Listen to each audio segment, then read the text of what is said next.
propósito del taller, de los talleres, bueno, hay algo de capacitación para los jóvenes que quieren trabajar en campamento. Y esto es importante, importante. También estos talleres les dan la oportunidad de conocerse un poquito. ¿Okay? Y está bien, porque van a estar trabajando en equipo. Es importante que el equipo esté unido, que se conozcan y que pueden resolver cualquier problema o tener cualquier conversación en el campamento. Ahora, esta enseñanza hoy día, y como yo dije, gracias a Denise, me ha dado el taller pesado, creo, por el contenido. Pero me imagino también que lo importante es que todos estemos en la misma página. O sea, que al llegar al campamento y tener los acampantes delante, haciéndoles preguntas sobre la salvación, todos quieren tener la misma doctrina. Todos deben creer lo mismo sobre la salvación, porque si no, los acampantes pueden confundirse. Hasta pueden ver que ustedes como consejeros o personas que trabajan en campamento no tienen bien en claro de qué se trata la salvación. Entonces es importante que estén aquí. Pido disculpas de antemano por algunas cosas. Uno es por el contenido del taller. Quizás va a ser un poquito, como dije, pesado y como ir a una clase en la universidad o colegio o algo así. Discúlpeme por esto. Prefiero contar historias o cosas que he aprendido en mi vida, pero esta información no da para esto mucho. Entonces vamos a hablar de términos teológicos un poco pesados esta mañana. Y lo que les voy a compartir son cosas que yo creo. Son cosas que yo he aprendido y son cosas que me parecen razonables y bíblicas en cuanto a la salvación. Y tengo que decir también que las cosas que voy a compartir son cosas que mayormente se enseñan en nuestras iglesias sobre la salvación. Cabe decir que no todas las iglesias creen lo mismo en cuanto a la salvación y vamos a tocar algunos de estos temas que nos dividen o nos hacen diferentes como congregaciones, como denominaciones, quizás. Yo tengo años estudiando y pensando en estos temas. Y lo que les voy a decir hoy representa lo que yo entiendo hoy. Reconozco que mi mente es demasiado limitada, demasiado pequeña para poder comprender todo lo que se embarca cuando hablamos de la salvación. Estaremos hablando de las cosas de Dios y nunca quiero ser como un fariseo que intenta contener a Dios en una cajita o restringir a Dios. Y pensar que yo comprendo todo lo que hay de Dios, porque Él es demasiado grande. Por toda mi vida cristiana, Denise, he buscado evitar discusiones y conflictos que se surgen entre cristianos al hablar de los términos que hoy vamos a considerar. Pero gracias a ti, Denise, hoy día no tengo dónde esconderme. Primero, antes de entrar en lo que sería el plato principal, el estudio de la doctrina de la salvación, necesito informarles sobre mi punto de vista, o sea, mi perspectiva respecto al desacuerdo entre cristianos de los dos campos que se llama calvinismo y arminianismo. Las doctrinas que ellos sostienen surgieron primero en el caso de los calvinistas en el siglo, no sé si pueden ver, si se lee o no se lee. Sí. Calvinistas en el siglo XVI y después los arminianistas en el siglo XVII. Entonces estamos hablando de muchos años en el pasado. Es complicado, pero intentaré explicar algunas diferencias de una manera sencilla. Los arminianos históricos concuerdan con los calvinistas que nosotros sin Cristo somos tan pecadores y rebeldes que no es posible para nosotros creer en Jesús sin recibir la gracia divina. Estamos de acuerdo en esto. Nadie puede llegar a ser un cristiano sin recibir la gracia divina. Es por gracia que somos salvos. No tiene nada que ver con nuestras obras, nuestro mérito propio. Pero los arminianos dicen que Dios da esta gracia, o sea, la gracia necesaria para que alguien pueda ser salvo, a todos, para que ahora nos toca a todos creer o no creer, y que todos tenemos la capacidad de creer. ¿Ok? De este modo, como yo entiendo la cosa, es que somos nosotros entonces la causa decisiva de la fe. No es Dios. Nosotros tenemos el poder de creer o no creer, y Dios solo respeta el libre albedrío de nosotros.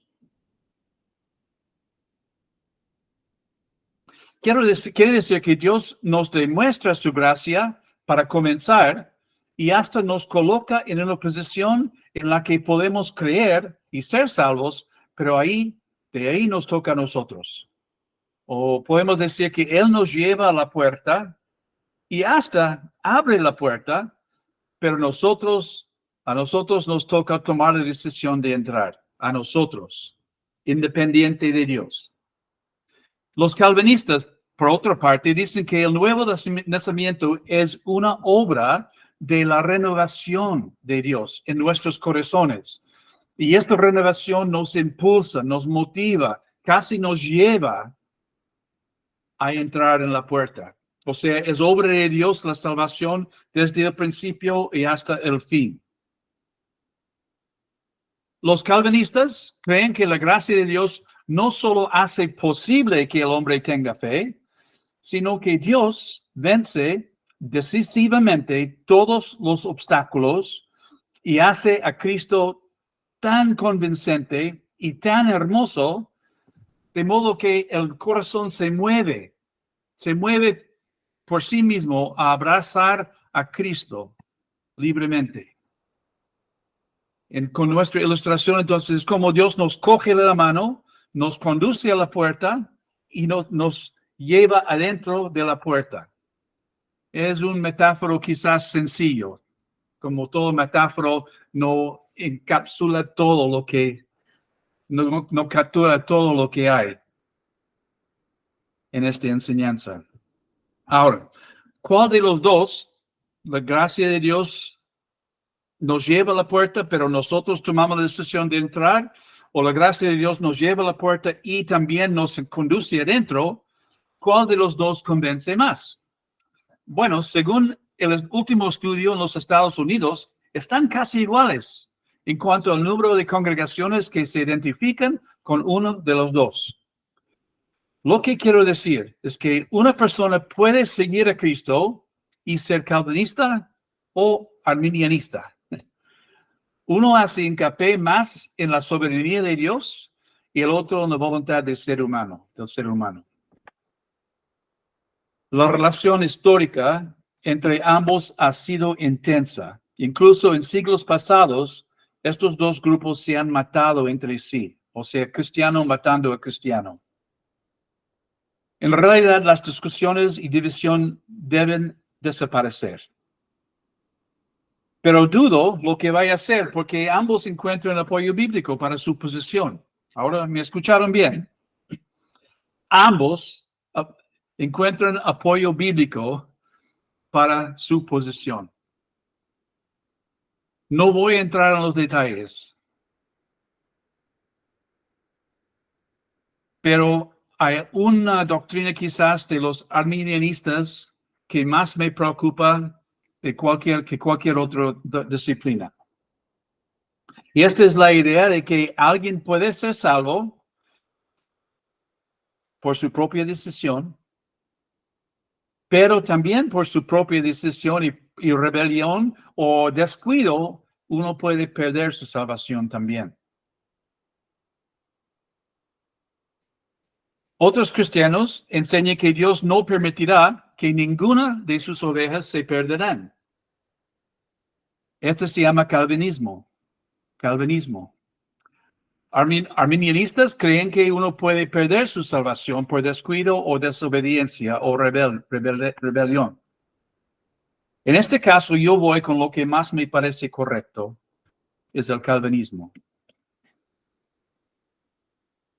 Una consecuencia lógica desde el punto de vista arminiano es que así como una persona puede decir por su propia voluntad creer en Jesús y convertirse en cristiano, también puede perder su salvación por su propia voluntad y las decisiones que tome. Y ese es donde yo tengo un problema con el arminianismo. Porque no creo esto. Y lo que yo veo en la Biblia no apoya esta idea. En cuanto a la salvación, no tengo dudas. Soy calvinista. Me pongo al lado de los calvinistas debido a su alta opinión de la doctrina de la soberanía de Dios. Ahora, al hablar de la soberanía de Dios, y vamos a ver algunos versículos sobre esto, tengo que reconocer que me hace sentir a veces algunas ideas y algunos términos que vamos a estudiar más adelante. Me hacen sentir incómodo y hasta yo no puedo explicar lo que creo basado en lo que veo en las Escrituras. Para mí, nada puede acontecer sin el conocimiento previo y con el permiso de Dios. No creo que eso signifique que apruebe todo lo que sucede en nuestro mundo o en nuestras vidas, pero si Dios no permite que algo suceda, no sucederá. En mi caso personal, estoy 100% seguro que yo, por mí mismo, nunca iba a buscar a Dios. Y estoy 100% seguro que por mí mismo nunca iba a entregarme a Jesús y recibirlo como mi Salvador y Señor. No me cabe ninguna duda de que Dios es el arquitecto, el autor de mi salvación. Los términos que vamos a considerar están arraigados en las Escrituras y forman la base de lo que yo creo. Ahora, si hablamos del crecimiento espiritual de un creyente, de un cristiano, ahí creo que Dios nos ha dado más lugar para el libre albedrío. O sea, nuestro crecimiento espiritual, nuestra madurez espiritual, eso sí, depende en parte, quizás una pequeña parte, en nuestras decisiones propias. Dios nos llama colaboradores con Él. O sea, Él nos ha dado oportunidades para crecer y la idea es, recibiremos estas oportunidades, aceptaremos las oportunidades o vamos a dejarlos a un lado y no crecer por decisión propia. O sea, la Biblia. Todos los días tenemos la opción de leer la Biblia, sabiendo que esto nos va a alimentar, nos va a hacer crecer en nuestra fe. La decisión de coger o no coger, Dios deja con nosotros. O sea, en cuanto a nuestro crecimiento espiritual, ahí sí creo más en el libre albedrío para nuestro crecimiento espiritual. Pero sobre todo, construyo mi fe, construyo mi doctrina sobre la soberanía de Dios. Es por eso que envié las hojas del trabajo a Denise para que ustedes tengan estas hojas en sus manos para poder ya estar escribiendo, porque esto se llama taller. No es una clase, es un taller. Significa que quiero que ustedes también trabajen, ¿ok? También tienen que participar, porque si no, estas 2 horas o hora y media van a ser bastante largos para ustedes, ¿ok? Bueno, mira tu hoja de trabajo que tienen ahí. Vamos a hablar sobre la soberanía de Dios.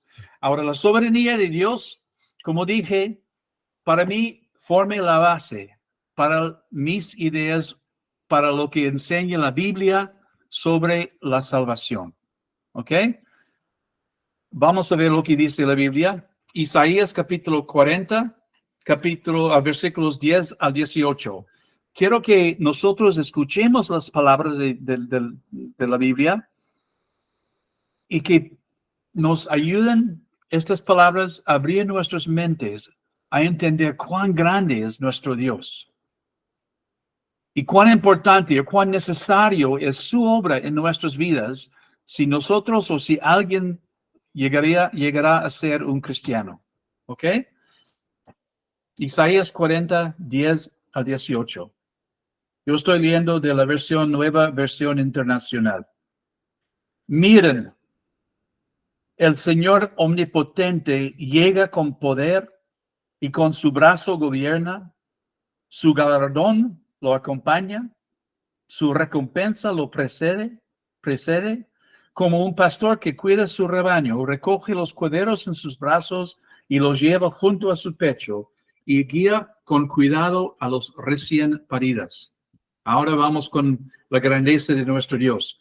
¿Quién ha medido las aguas con la palma de su mano y abarcado entre sus dedos la extensión de los cielos? ¿Quién lo ha hecho? Sabemos que solo Dios. ¿Quién metió en una medida el polvo de la tierra? ¿Quién pesó en una balanza las montañas y los cerros? Ustedes viven en Ecuador con las montañas tan grandes, Chimborazo, Cotopaxi. Imagínense ustedes que Dios, estas montañas caben dentro de la mano del Señor, que Él puede coger, levantar y poner en una balanza esta montaña y medir el peso.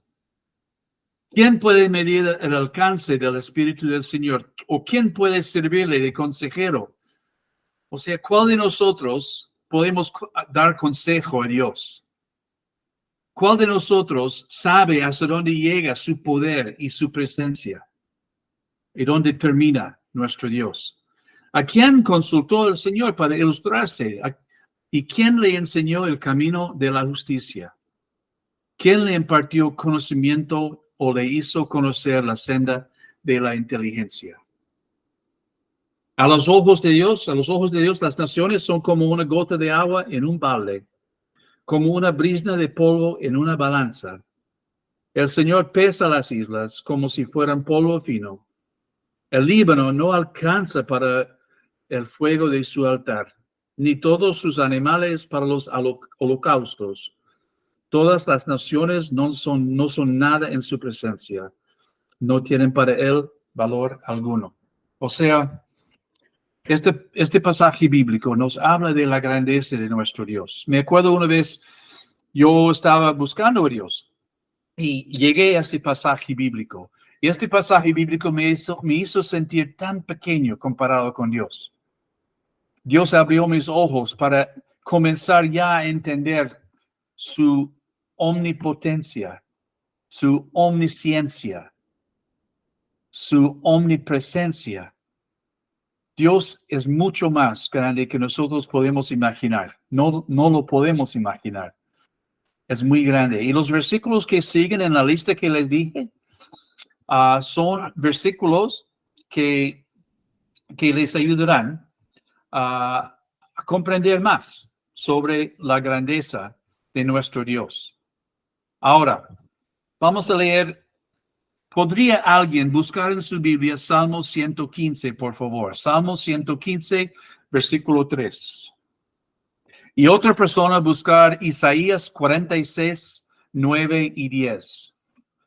Vamos primero con Isaías 46, 9 y 10. Que alguien lea, por favor, alza la mano. O ya, saben cómo hacerlo con su computadora. Yo leo, sí. Gracias. Dice, acordaos de las cosas pasadas desde los tiempos antiguos, porque yo soy Dios y no hay otro Dios y nada hay semejante a mí, que anunció lo por venir desde el principio y desde la antigüedad lo que aún no era hecho, que digo, mi consejero permanecerá y haré todo lo que quiero. Gracias. Nos da a entender estos versículos que Dios sabe de antemano, o sea, por la eternidad, Dios sabe lo que va a pasar. Y Él hace lo que a Él le da la gana. O sea, Él hace lo que Él quiere hacer. Salmo 115:3 dice lo mismo. Salmo 115:3, ¿alguien puede leer esto? Salmo 115, versículo 3. Dice, Salmo 115:3, nuestro Dios está en los cielos, todo lo que quiso ha hecho. Entonces, hago la pregunta. ¿Alguien puede ser salvo sin que Dios permita que sea salvo? O sea, ¿alguien puede actuar en contra de la voluntad de Dios y ser salvo? Si él sabía de antemano lo que iba a pasar y lo que pasa es lo que Dios quiere que pase, nadie puede detenerlo, nadie puede oponerle. Vamos a saltar. Estos versículos son preciosos y de verdad les digo que Isaías 46:9 y 10, hace décadas atrás, guardé en mi memoria, en mi corazón estos versículos y me sirven hasta hoy para orientarme. Cuando comienzo a dudar o cuando comienzo a pensar, bueno, yo no sé qué va a pasar, estos versículos me ayudan a recordar que Dios sabe y Él me ama. Entonces, quiero dejar como desafío para algunos de ustedes quizás memorizar algunos de estos versículos, grabarlos en la mente, en el corazón, porque les van a servir en el futuro. Ahora, Juan 6:44. ¿Alguien que lea, por favor? Juan 6:44. Buenos días. Hola, buenos días. Dice, nadie puede venir a mí si no lo trae el Padre que me envió, y yo lo resucitaré en el día final. Sí. Jesús reconociendo la soberanía de Dios en la salvación. Nadie puede ser salvo sin que el Padre lleve a la persona a donde mí. El Padre está involucrado en la salvación de cada persona que llegue a ser un cristiano. Primero de Pedro, voy a leer. Primero de Pedro, capítulo 1. Pedro, apóstol de Jesucristo, a los elegidos. ¿Elegidos por quién? ¿Elegidos por quién? ¿Por Pedro? No. Elegidos por Dios. A los elegidos extranjeros dispersos por el Ponto, Galacia, Capadocia, Asia y Bitinia, según la previsión de Dios. Según la previsión de Dios, lo que Dios pudo ver de antemano, lo que Él esperaba, lo que Él sabía que iba a pasar. Según la previsión de Dios, el Padre, mediante la obra santificadora del Espíritu, para obedecer a Jesucristo y ser redimidos por su sangre. Que abunden en ustedes la gracia y la paz. Alabado sea Dios, Padre de nuestro Señor Jesucristo, por su gran misericordia, nos ha hecho nacer de nuevo.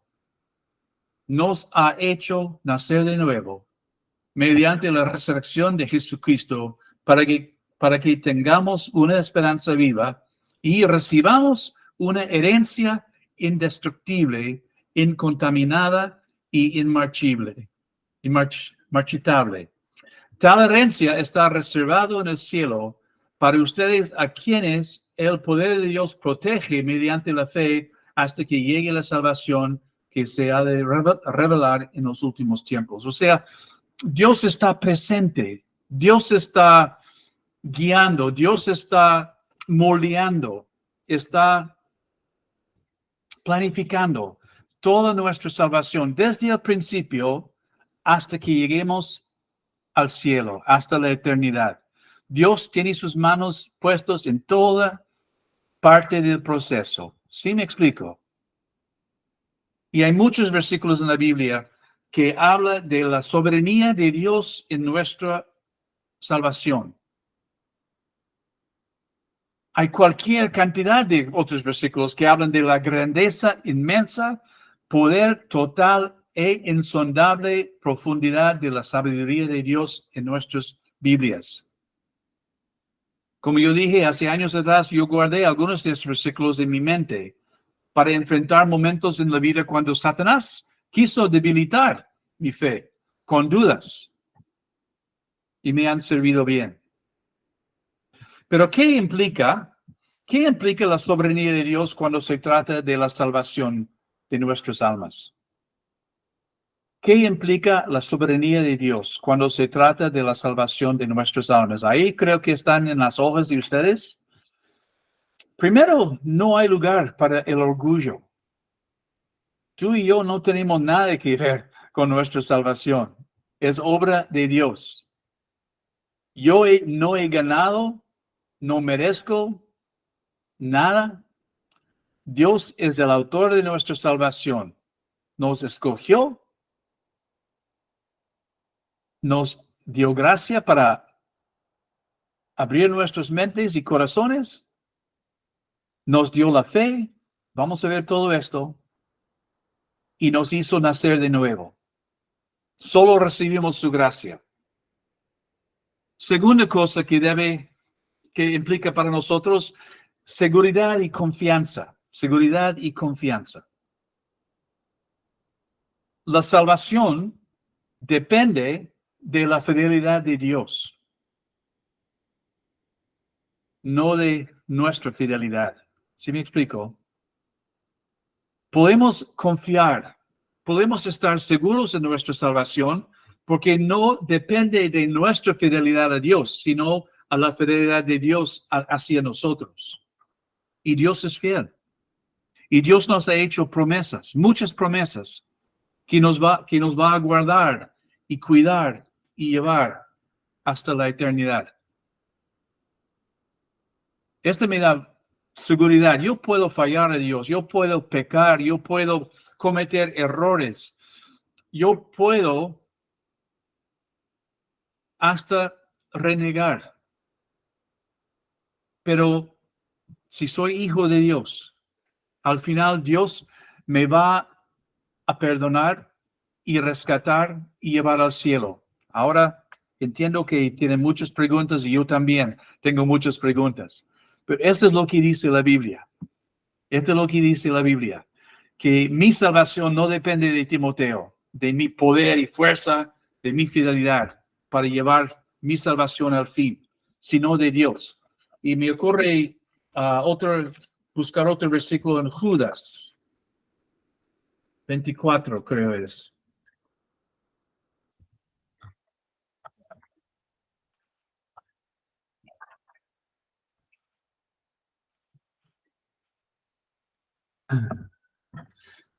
Judas 24 dice así: al único Dios, nuestro Salvador, que puede guardarlos para que no caigan y establecerlos sin tacha y con gran alegría ante su gloriosa presencia. Al único Dios que puede guardarlos para que no caigan y establecerlos sin tacha y con gran alegría ante su gloriosa presencia. La salvación no depende de Timoteo y de mi fidelidad, sino de Dios. Ahora, esta enseñanza es importante, y esto es lo como dije antes, aquí se dividen las congregaciones, las iglesias que se llaman arminianistas con las iglesias que son calvinistas. Hay muchas denominaciones que enseñan que si uno peca, si uno ofende a Dios, tiene que de nuevo recibir a Cristo como su Salvador. O sea, puede perder su salvación, puede perder la eternidad.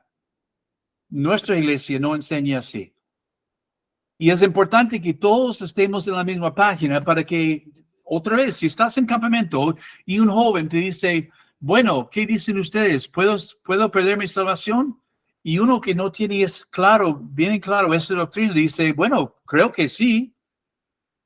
Pero después él va a otro consejero y dice, bueno, ¿puedo perder mi salvación? Y el otro consejero dice, no, para nada, la Biblia no enseña así.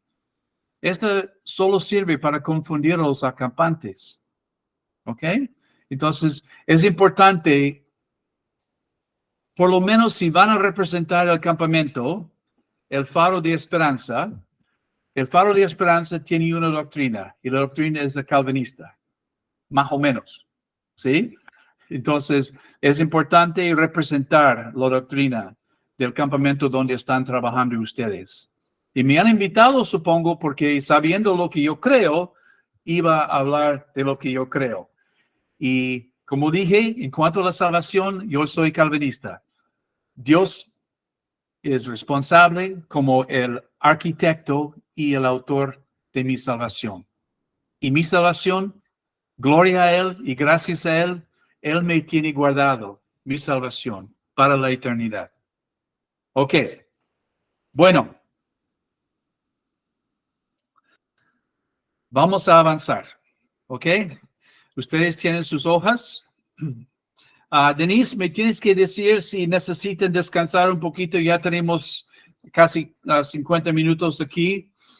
Si alguien necesita levantarse, ir al baño, tomar agua, algo así, me avisen, por favor. Si alguien tiene una pregunta, solo dímelo, ¿ok? O sea, Timoteo, una pregunta y vamos a ver si podemos contestar. Como yo les dije, yo tengo una mente limitada.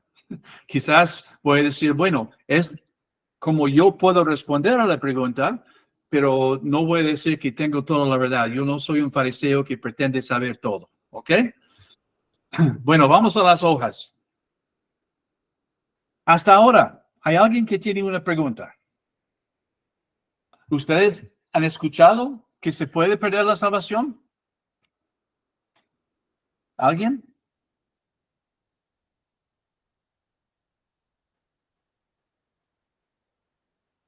¿Sí?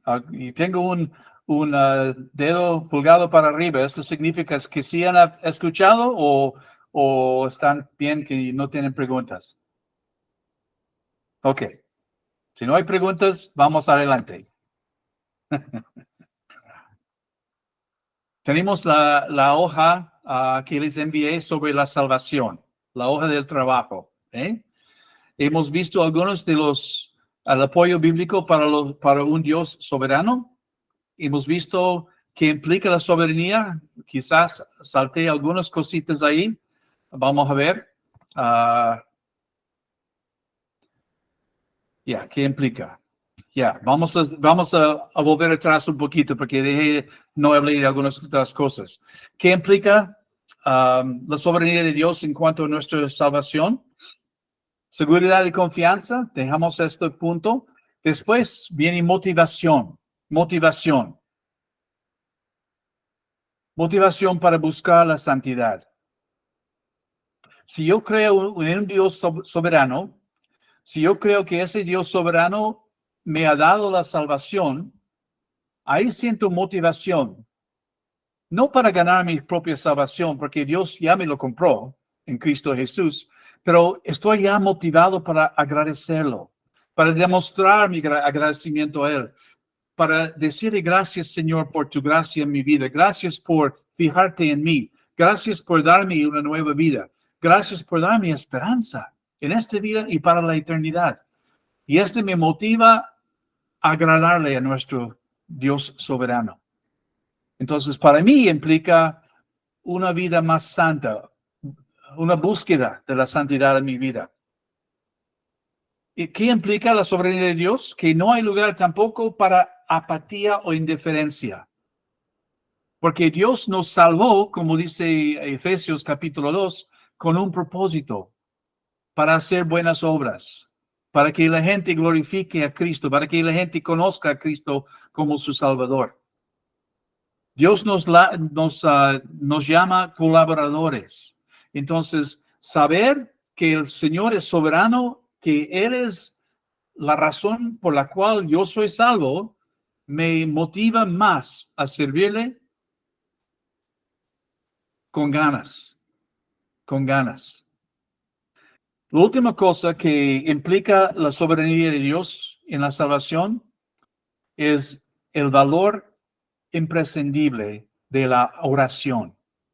O sea, tú estás en campamento como consejero, ahí están los chicos o las chicas en campamento en la cabaña. Si Dios es la persona responsable para su salvación, ¿cuánto más debemos nosotros estar orando por ellos? Y de aquí, de ahí ahora, para el futuro, porque Dios sabe quién va a estar en la cabaña contigo. ¿Sí? O sea, esto me resalta la importancia de la oración en cuanto a la salvación de las personas. Porque no es obra mía, es obra de Dios. Debo entonces involucrar a Dios desde ahora en la salvación de estos chicos y chicas que van a estar en campamento. ¿Sí me explico? La oración es muy importante. Si yo no puedo hacer nada más que orar, estoy haciendo todo lo que puedo hacer. Es suficiente para Dios. Orar por mi familia, orar por mis familiares, orar por mis vecinos, orar por las personas en el colegio o en la universidad, en mi aula, orar por cada persona que encuentro todos los días. Que Dios salve la persona. Orar por las personas que están en el colectivo conmigo. ¿Sí? Una oración chiquita. Señor, yo no conozco a estas personas, pero tú sí. Entonces, oro por su salvación. Así estamos reconociendo la soberanía de Dios en cuanto a la salvación. Ahora vamos a las hojas.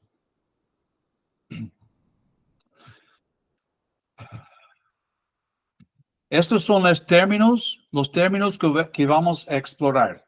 Y estos, si quieren quejarse con alguien para estos términos, entonces sería con Denise, ¿ok? Denise tiene la culpa. Bueno, primero expiación. Expiación. Ya se fue Denise, creo. Expiación. ¿Qué quiere decir expiación? ¿Alguien tiene algunas ideas? ¿Alguien quiere adivinar? Expiación. Me vino a la mente espiar.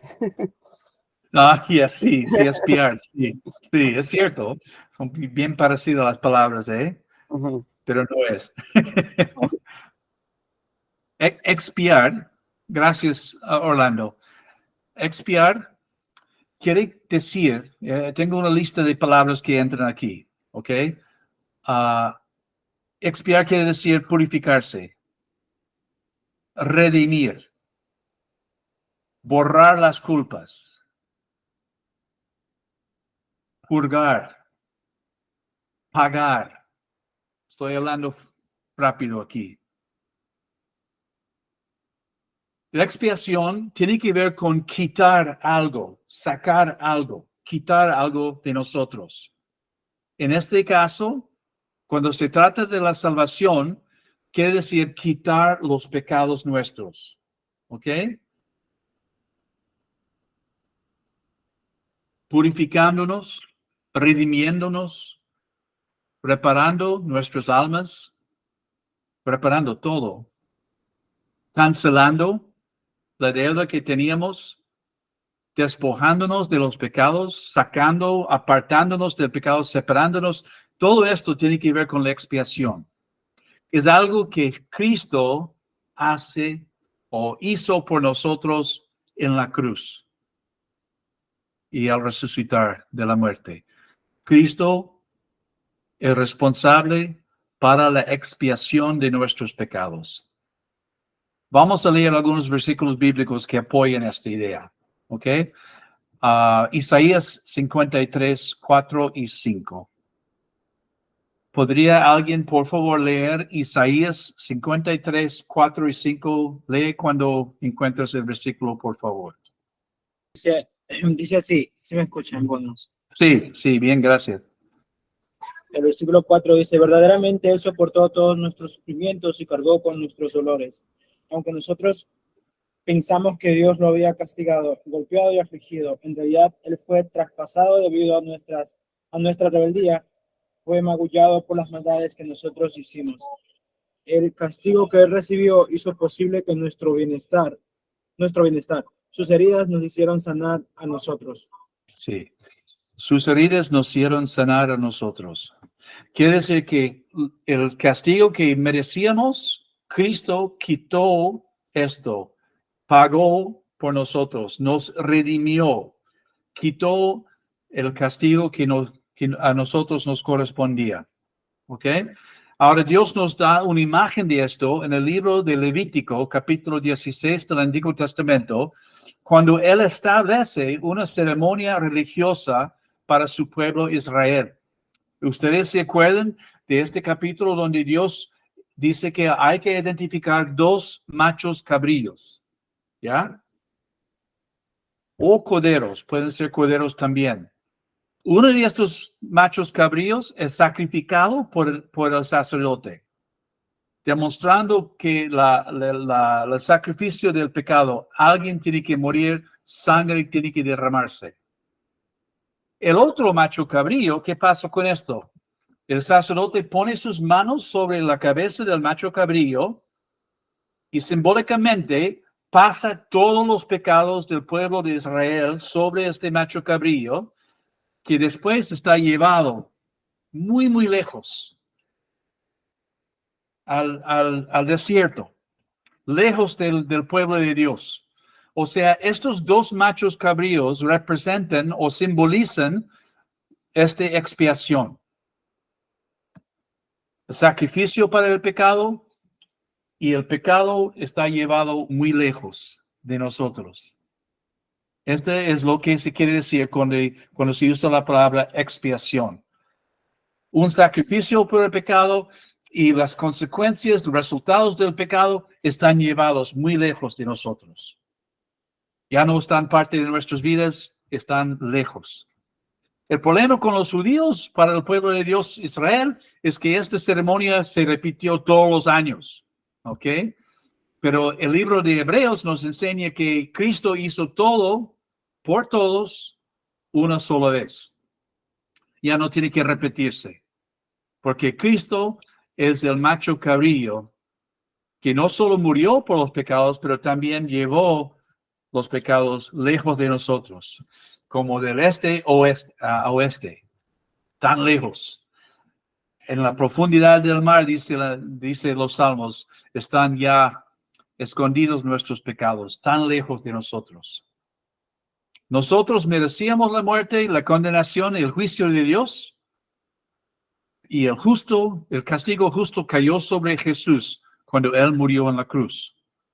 Jesús tomó el lugar que nos correspondía a nosotros. Algunas preguntas sobre la expiación. ¿Sabe algo, Orlando? Cuando yo estaba buscando estos términos en el diccionario o en el internet, esto es lo que también hay una confusión entre expiar y expiar. Entonces, normal. Unas preguntas sobre la expiación. ¿Está claro esto? Piensen en los machos cabríos. Uno muerto, sacrificado, y otro con los pecados llevados muy lejos de nosotros. Ya no tienen nada que ver con nosotros. ¿Ok? ¿Listos? La propiciación. Si la expiación es lo que Jesús quita de nosotros por su muerte y resurrección, la propiciación es algo que Él nos otorga, algo que Él nos da a nosotros. La propiciación es un resultado del sacrificio de Jesús. Ahora, algunos sinónimos o otras palabras que nos pueden entender, ayudar a entender una palabra rara como la propiciación. ¿Qué piensan ustedes? Es un resultado del sacrificio de Jesús. ¿Alguien tiene una idea? La propiciación. Yo lo entiendo que sería como la misericordia o el atraer lo que Dios nos da, misericordia. ¿Ok? Sí, sí, correcto. ¿Otra idea? La misericordia que nos da Dios. Buenos días. Vamos a... Sí, anda. Listo. Bueno, yo tengo la idea de que la propiciación es como la complementación de la expiación, mientras que la expiación se refiere a la redención del pecado y la remoción de la culpa, la propiciación ya se refiere a apaciguamiento o satisfacción de la ira de Dios contra nosotros. Excelente. Sí, sí. Y así se demuestra, se manifiesta la misericordia de Dios en nuestras vidas. Porque la ira de Dios que estaba sobre nosotros, que nosotros merecíamos, por el hecho de la cruz, por lo que hizo Cristo en la cruz, ya está apaciguado el Señor con nosotros, pacificado, aplacado, calmado. Y su ira ya se frenó. Está tranquilo ahora con nosotros, el Señor. ¿Por qué? Porque Cristo recibió el castigo justo que nosotros merecíamos. Nosotros nos gozamos en su misericordia y tenemos paz con Dios. Vamos a 1 de Juan 4:10. 1 de Juan 4:10.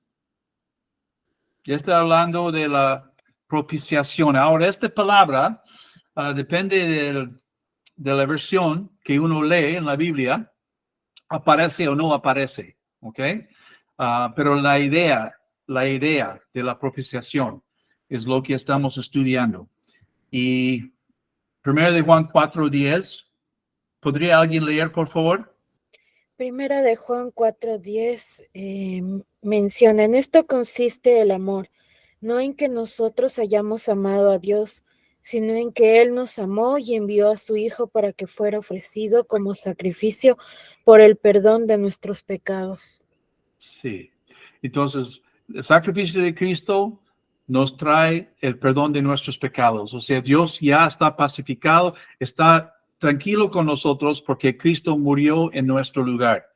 1 de Juan 2:2 dice así: Él es el sacrificio por el perdón de nuestros pecados, y no solo por los nuestros, sino por los de todo el mundo. Cristo es el sacrificio por el perdón de nuestros pecados. Por el amor de Dios, envió a su Hijo Jesucristo, quien por su propia voluntad dio su vida en la cruz, siendo el sacrificio por nuestros pecados. O sea, Él pagó lo que nosotros debíamos. Y 2 de Corintios, capítulo 5:19, enseña la misma cosa. 2 de Corintios 5:19, ¿podría alguien leer esta cita, por favor? Dice 5:19, pues Dios estaba en Cristo reconciliando al mundo consigo mismo, no tomando más en cuenta el pecado de la gente, y nos dio a nosotros este maravilloso mensaje de reconciliación. Gracias. Y 21 dice, al que no cometió pecado alguno, o sea, Jesús, al que no cometió pecado alguno, por nosotros Dios lo trató como pecador, para que en él recibiéramos la justicia de Dios. Gracias, Emily. Ahora, estos versículos nos enseñan de nuevo sobre la propiciación. Lo que Cristo hizo al quitar nuestros pecados, nos ha dado a nosotros reconciliación con Dios. Es por su muerte que estamos reconciliados con Dios. Estamos en paz con Dios. Hay otros versículos también que están ahí en la hoja de trabajo para ustedes. Entonces, la expiación logró satisfacer al Padre a favor nuestro. El sacrificio de Jesús fue suficiente para calmar la ira del Padre. Ahora, es importante saber que, porque hay algunos que toman esta doctrina y dicen, bueno, Dios abusó de Cristo. O sea, ¿cómo podría un padre tratar a su hijo así? Esto es lo que se escucha aquí en Canadá mucho. Hay gente que no cree en esa doctrina porque no pueden imaginar que un padre va a tratar a su hijo así. No es justo, dicen. Pero sí es justo porque Jesús se ofreció voluntariamente. Él dijo, aquí estoy. Te amo a ti, Padre, y amo a las personas que están hechos en nuestra imagen y me ofrezco a morir en la cruz por los sacrificios. Tan grande el amor de Cristo para con nosotros, y para con su Padre. Entonces, los hermanos aquí que dicen que no, Dios no hizo esto, que no se trata de la ira de Dios, se olviden del amor de Cristo. Él se ofreció, lo hizo voluntariamente por amor a nosotros.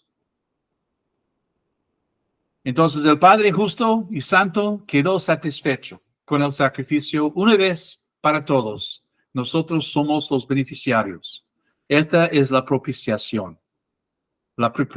Y también ahora tenemos la otra palabra, la reconciliación. Esto sí entendemos, la reconciliación.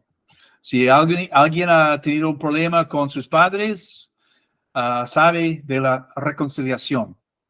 Si alguien ha tenido un conflicto o una bronca con sus compañeros de colegio o otro en el barrio, se entiende de la reconciliación. Quiere decir arreglar.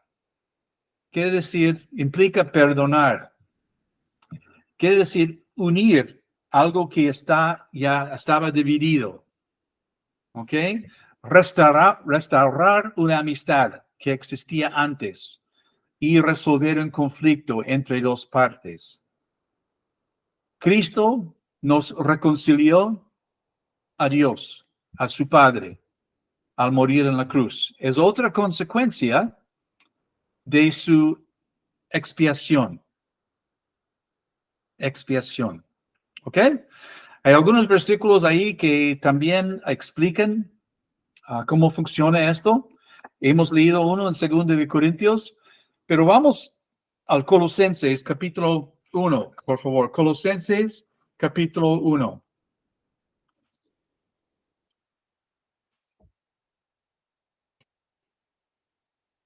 (15 al 19). Colosenses 1, 15 al 19. Y vamos a leer y pensar bien en lo que Pablo quiere decir a la iglesia en Colosenses. Ok, dice, Él es la imagen del Dios invisible, el primogénito sobre toda la creación, porque por medio de Él fueron creadas todas las cosas, en el cielo y en la tierra, visibles e invisibles, sean tronos, poderes, principados o autoridades. Todo ha sido creado por medio de Él y para Él. Él es anterior a todas las cosas, que por medio de Él forman un todo coherente. Él es la cabeza del cuerpo, que es la iglesia. Él es el principio, el primogénito de entre los muertos, para ser en todo el primero. Porque a Dios le agradó habitar en Él con toda su plenitud. Ok. Entonces, eleva a la persona de Jesucristo. Explica quién es Jesús. Él es la imagen de Dios invisible, el primogénito de toda la creación, y por medio de Él fueron creadas todas las cosas. Y Él, el principio, el primogénito de la resurrección, para ser en todo el primero. Por medio de Él, versículo 20, Él reconcilió consigo todas las cosas, tanto las que están en la tierra como las que están en el cielo, haciendo la paz mediante la sangre que derramó su cruz. Este debe ir a versículo 20, no terminar con 19, mi error. Por medio de Jesús, Dios quiso reconciliar consigo todas las cosas, tanto las que están en la tierra como las que están en el cielo, haciendo la paz mediante la sangre que derramó en la cruz. Cristo es nuestra reconciliación. Por eso vino, para unir lo que antes estaba ya separado. Dios quiso que nosotros estaríamos con Él, pero nuestro pecado nos separó. Cristo reconcilió nosotros con nuestro Dios.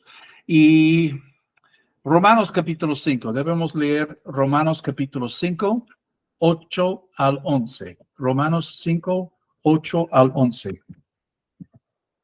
Romanos 5, 8 al 10, al 11, ¿no?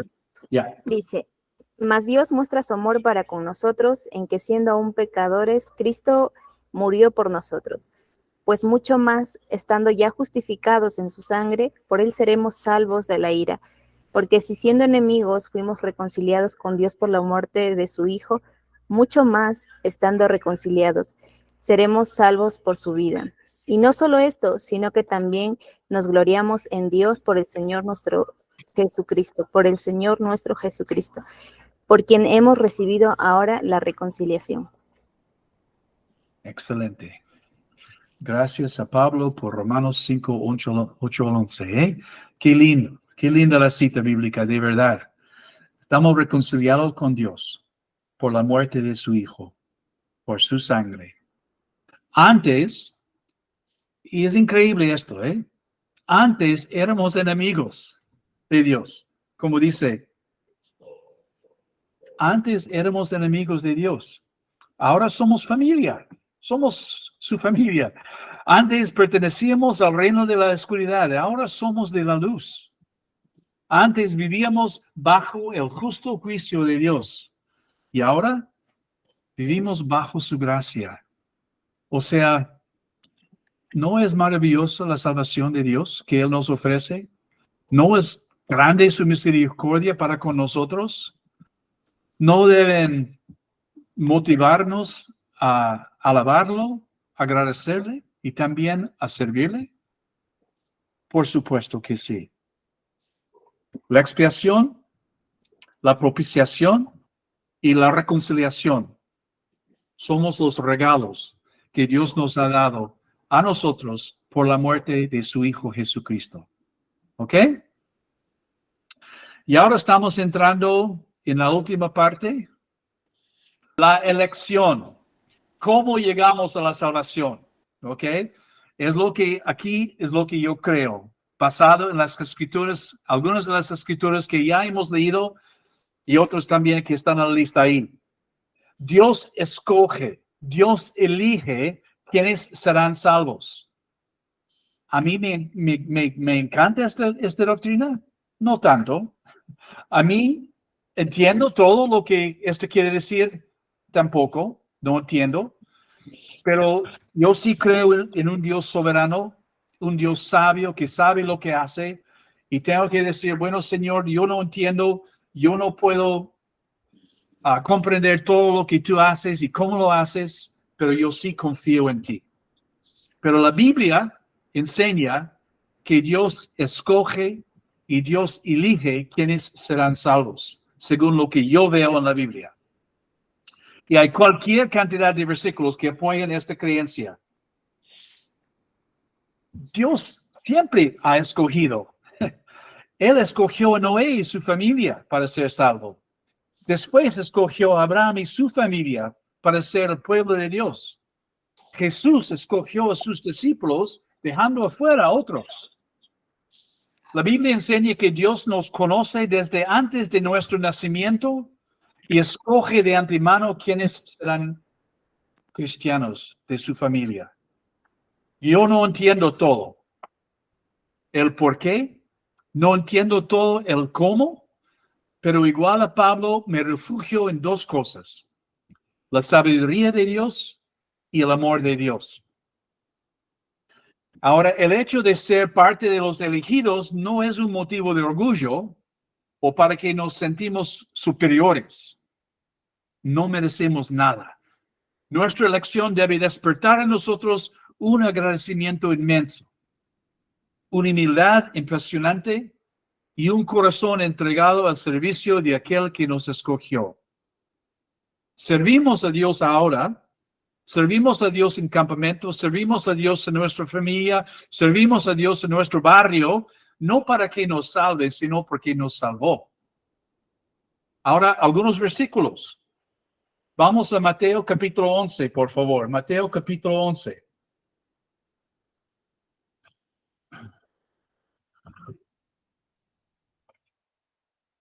Ahora, es importante también decir que yo no sé quién Dios ha escogido. Por lo tanto, debo predicar a todos. Yo no sé quién Dios ha elegido a ser su hijo o hija.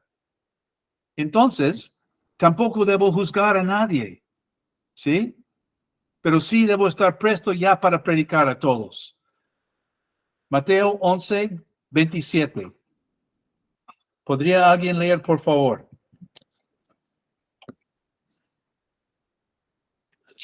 Mi Padre me ha confiado todo. Nadie conoce verdaderamente al Hijo excepto el Padre. Y nadie conoce verdaderamente al Padre excepto el Hijo y aquellos a quien el Hijo decide revelarlo. Ok. Entonces, el Hijo, o sea, Dios no se revela a todo el mundo. Él escoge a quién revelarse. Él escoge a quién revelarse. Hasta los discípulos durante el tiempo de Jesús estaban preguntando, ¿y por qué, Señor, nosotros entendemos las parábolas, pero otros no entienden? Es porque a Jesús no le interesaba que todos entendieran todo lo que estaba diciendo. Él tenía oculto algunas cosas de algunas personas porque no fue su voluntad elegirlos como sus seguidores. Ahora, como dije, esto me incomoda, no entiendo todo, pero es lo que la Biblia parece enseñar. Es lo que yo saco de mi lectura y mis estudios de la Biblia. Efesios capítulo 1, versículo 4.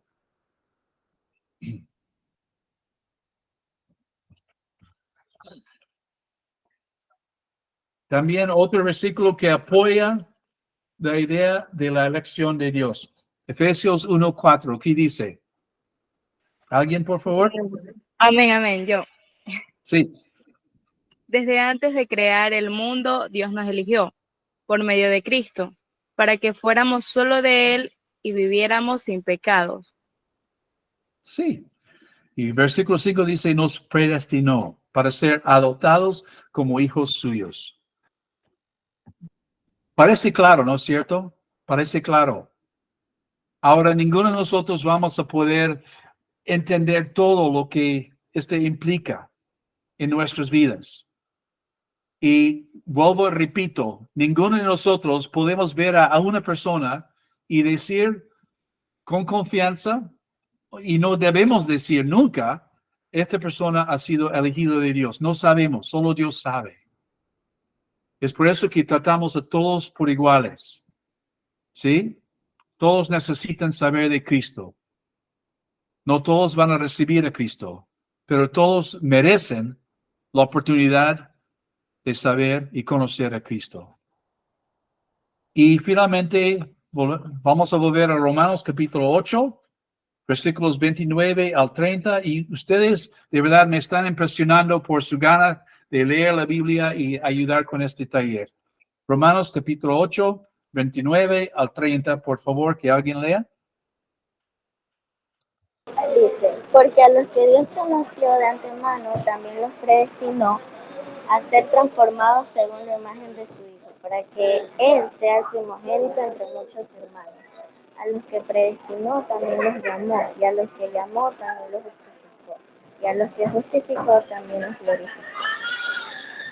Ok, gracias, Erika. Nos parece bien claro, ¿eh? Dios nos eligió, Dios predestinó quienes iban a ser parte de su familia. Si uno lee el versículo antes, 28, dice, ahora bien, sabemos que Dios dispone todas las cosas para el bien de quienes lo aman, a los que han sido llamados de acuerdo con su propósito. Hemos sido llamados con el propósito de Dios y nos predestinó. Vuelvo y repito, ¿entiendo todo? ¿Estoy conforme con todo? No entiendo todo. Solo entiendo que Dios elige quienes serán suyos. Ok, la elección. Entonces, ¿cómo llegamos a ser cristianos? Por fe, por fe. Bueno, Otras palabras que sirven para ayudarnos a entender la palabra fe, ¿cuáles serán? Me ayuden, por favor, con unos sinónimos, o otras palabras que pueden ayudarnos a entender la fe, o otras palabras que podemos sustituir para la fe. En vez de usar la fe en un párrafo o una frase, ¿qué más podemos decir?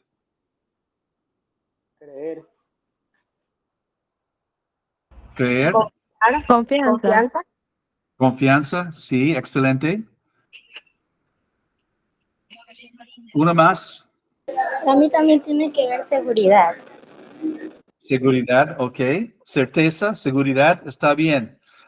La fe, la convicción, estar convencido, nuestra creencia, nuestra esperanza. Ahora, el fruto de la fe es esperar en alguien. Tengo fe en alguien, o estoy esperando en ellos, que van a hacer lo que dicen. Entregarse, depender de alguien, o fijarse también, fijarse en alguien. Yo creo en esta persona, yo me fijo en esta persona que va a cumplir con lo que dice. La fe se construye sobre la evidencia. No estamos hablando aquí de una fe ciega. La fe, verdadera fe, se construye sobre la evidencia. Ahora, la Biblia especifica la manera o el modo en que Dios da la fe salvadora a la gente. Romanos 10:17 dice así: así es que la fe es por oír, y el oír es por la palabra de Dios. Por eso es tan importante que estamos hablando de la palabra de Dios cuando estamos evangelizando a una persona. Que la palabra de Dios es el fundamento, la base de lo que estamos diciendo. Es la palabra de Dios la que produce la fe. Alguien puede recibir la fe al escuchar a una persona predicando y enseñando el evangelio. Otra persona puede recibir la fe al leer sobre Jesús en la Biblia. Esto es lo que pasó en mi vida. Cada vez que se comunica el verdadero evangelio de Cristo, existe la posibilidad de que se produzca la fe en las personas que Dios escoge. Por eso es tan importante que los creyentes que seamos obedientes a la gran comisión en Mateo capítulo 28 y que enseñemos la palabra de Dios, enseñemos lo que Cristo nos dejó en la Biblia.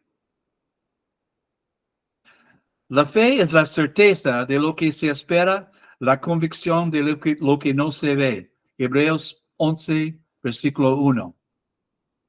Ok. Ahora creo que en las hojas de ustedes, a ver, tengo algo ahí sobre la fe. ¿De dónde viene la fe? Vamos con las hojas por fe, dice. Voy a hablar un poquito sobre la fe. Ahí están los versículos que podemos leer, que hablan de la importancia de la fe para llegar a ser cristiano. ¿Ok? Ahora acuérdense que yo que dije, es la fe es un regalo de Dios. Efesios capítulo 2, versículo 8 enseña esto. Déjame leer esto primero para ustedes. Efesios capítulo 2, 8 y 9. Dice así: porque por gracia ustedes han sido salvados mediante la fe, y esto no procede de ustedes, sino que es regalo de Dios. Ahora, algunos dicen que Pablo está diciendo ahí que la fe es un regalo de Dios, y yo creo esto. Otros dicen que la gracia es el regalo de Dios, y yo también creo esto. O sea, ambos son el regalo de Dios, la fe y la gracia. Segunda de Pedro, vamos a segunda de Pedro, por favor. Versículo 1. capítulo 1, versículo 1. Y después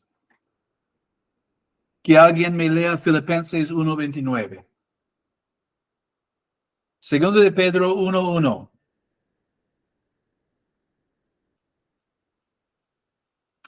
Simón Pedro, siervo y apóstol de Jesucristo, a los que por la justicia de nuestro Dios y Salvador Jesucristo han recibido una fe tan preciosa como la nuestra.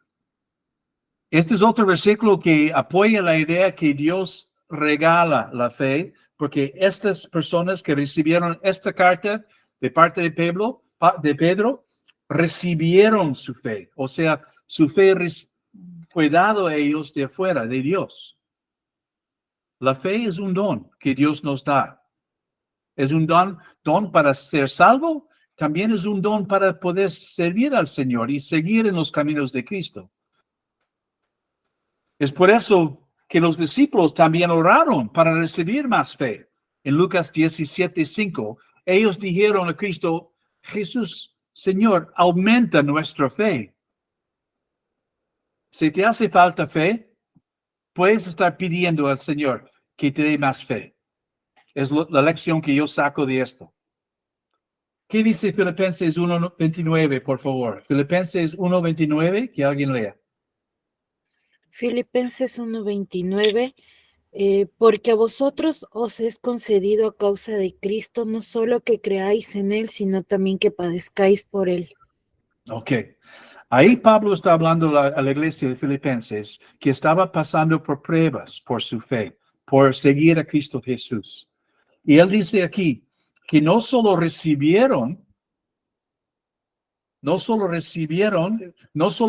fue concedido a ustedes creer en Cristo, quiere decir que ellos creyeron en Cristo porque fueron dado permiso, la fe les fue dado para creer en Cristo, pero también sufrir por Él. O sea, la fe viene de afuera. Nosotros no podemos fabricar nuestra fe. Tenemos que decir a Dios por su palabra, por las personas que nos animan en la fe y por las oraciones nuestras. La fe viene de Dios, es un don de Dios. Y hemos visto que la fe es esencial en nuestra vida para ser cristiano y para servir a Cristo. La fe viene por la palabra de Dios, Romanos 10:17.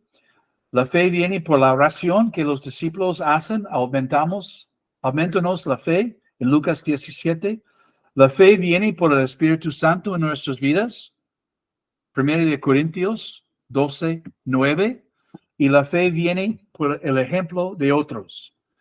En 1 Timoteo 4:12, Pablo dice, sé ejemplo de los creyentes. A medida que su fe se fortalece por la influencia de otros, nuestra fe se fortalece por el ejemplo de otros creyentes. Bueno, ya terminamos con la fe. Algunas preguntas sobre la fe. Yo tengo 43 años en los caminos de Cristo. Y recién, hace 2 meses, Dios me pudo enseñar de nuevo cuán frágil es mi fe.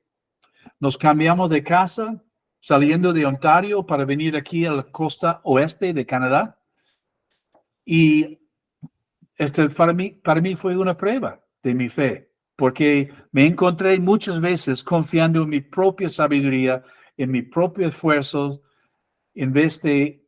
para enfrentar problemas, en vez de diciendo a Dios, Dios, yo no puedo, te necesito, Dios, dame fe.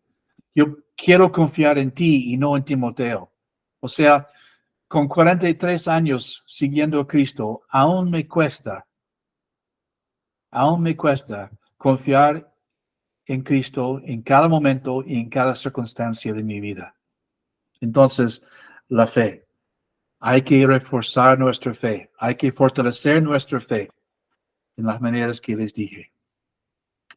Ahora, también somos salvos por la elección, por la fe y también ahora por arrepentirnos. El arrepentimiento es fruto de la regeneración que Dios hace en nosotros y que vamos a ver más tarde. ¿Qué quiere decir arrepentirse? ¿Qué otras palabras podemos sustituir para arrepentir?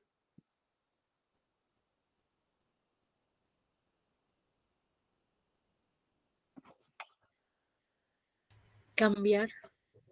Aquí, cambiar. Sí, gracias. ¿Qué más? Si estamos en un camino y nos damos cuenta que estamos en el camino equivocado, ¿qué podemos hacer? Como rectificarse o retractarse. Rectificar, retroceder, ¿sí? Cambiar de dirección, volverse atrás, ¿sí? Todo esto es lo que significa, y más, arrepentirse. Y hay muchos versículos que hablan del arrepentimiento en la Biblia. En tus hojas de trabajo tienen una lista. Yo creo que solo vamos con 2 de Pedro 3:9. 2 de Pedro 3:9. Ánimo, estamos llegando ya al final. 2 de Pedro 3:9. Que alguien lea, por favor. Segunda de Pedro 3:9. Dice así: el Señor no retarda su promesa, según algunos lo tienen por tardanza, sino que es paciente para con nosotros, no queriendo que ninguno perezca, sino que todos procedan al arrepentimiento. Sí, que todos proceden al arrepentimiento. Quiere decir que todos se den cuenta de sus errores y que todos vuelvan a Dios. Jesús dio a sus discípulos una ilustración perfecta en su parábola sobre el hijo pródigo. ¿Ok? Ustedes saben bien esta historia del hijo pródigo. En realidad les voy a enseñar lo que tengo aquí en la pared. No sé si pueden ver bien. Es un encuadro hecho por el maestro Rembrandt sobre el hijo pródigo. El hijo pródigo se fue de su padre, se rebeló contra su padre. Estando lejos, se dio cuenta de su error, de su necesidad de estar en familia y volvió. Y esta es una ilustración que Jesús nos da sobre el arrepentimiento. De eso se trata. Mateo capítulo 3:8. Voy a leer este versículo para nosotros, porque el arrepentimiento produce su fruto. A ver. Jesús está hablando, o no, Juan el Bautista está hablando y dice a los fariseos, a los soldados romanos y todos, dice, produzcan frutos que demuestren arrepentimiento. El arrepentimiento quiere decir que nosotros vamos a cambiar. Pamela, ¿tienes una pregunta? Sí, quería hacer una consulta según el versículo que acabamos de leer. Disculpen los ruidos. En la de Pedro, cuando dice que Dios dice quiere que todos procedan al arrepentimiento. En este todos. Sí. Buena pregunta. Yo sabía que alguien iba a... Entonces, ¿se acuerdan que dije antes que los calvinistas y los arminianistas, todos pueden identificar versículos en la Biblia que apoyan su punto de vista? ¿Ok? Ahora, ¿cómo entiendo yo esto que todos proceden al arrepentimiento? Que el corazón de Dios, dice Jesús, o dice Juan en capítulo 3:16, que Dios ama a todo el mundo. ¿Sí? Entonces, el corazón de Dios, Él desea o Él quisiera que todos fueran salvos, pero por su sabiduría, por su conocimiento del corazón del ser humano, Él sabe que algunos no van a recibir, que no, y Él no elige a las personas que no van a confiar en Cristo como su Salvador. Entonces, su corazón, su amor es para todos, pero Él también sabe que no todos se van a arrepentir. Entonces, en esta parte sí vemos que, como usted menciona, ¿no? No todos van a creer o no todos van a recibir a Cristo, entonces se podría, por así decirlo, que Dios Sí, habla acerca solamente de sus elegidos, como usted mencionaba. sí, O como también dice en Primera de Juan 2, dice, hijitos míos, dice, estas cosas os escribo para que no pequéis, y si alguno hubiera pecado, abogado tenemos para con el Padre, Jesucristo el justo. Y Él es la propiciación por nuestros pecados, y no solamente por los sí, nuestros, sino también por los de todo el mundo. sí, sí, Entonces, si Cristo murió por todos los pecadores, ¿no? Y no todos lo van a recibir, entonces, ¿cómo podríamos sí, encajar con la elección de que Dios iría como a los que Él decide elegir? sí.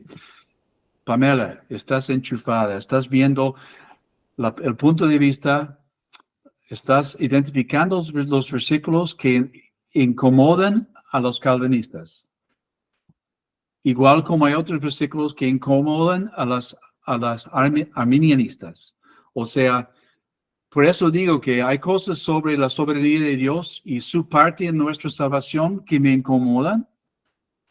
Yo no entiendo cómo es que Dios escoge, cómo es que Dios elige. A mí no me parece justo esto. ¿Sí? Pero tampoco me parece correcto decir que Dios no tiene nada que ver y que alguien puede ser salvo sin que Dios quiere que se salve. ¿Sí me explico? O sea, la soberanía de Dios también se enseña y para mí yo me refugio en su soberanía y su sabiduría y su amor. Yo no entiendo cómo es que Él no elige a todos, ¿sí? Pero tampoco voy a decir que alguien puede hacer algo contra su voluntad y ser salvo. O sea, Dios sabe lo que voy a escoger, sabe lo que las personas quién va a escoger, y Él sabe de todas sus vidas. Él sabe de antemano qué van a decir. Ahora, ¿podemos decir que Dios solo elige personas que Él sabe que lo van a recibir en el futuro? Quizás. ¿Sí me explico? O sea, como dije, yo no voy a poder contestar todas las preguntas. Podemos decir entonces que Dios, porque Él nos conoce tan bien, que Él sabe cuáles de nosotros vamos a recibir a Cristo. Y Él da a estas personas fe. Y Él permite que estas personas se arrepientan. ¿Sí? Pero Él sabe que algunos no van a recibir a Cristo por rebelión, por orgullo, por cualquier razón. ¿Sí? Y a Él no les da la fe para ser salvo.